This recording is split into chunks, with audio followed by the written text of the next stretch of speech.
G'day, here's a small parcel of mostly blue in colour, Boulder Opal from central Queensland, rules in millimetres, material's been wetted, the white you can see like there is a reflection of the lights.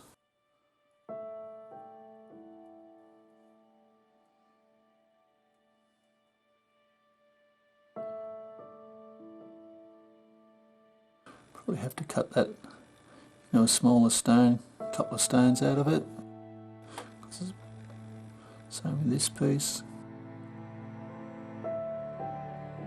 That might come out. It's a hollow here.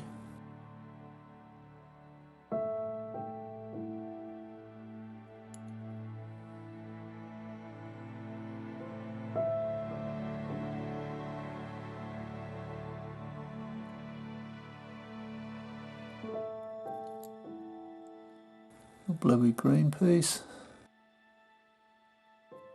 Another little stone there.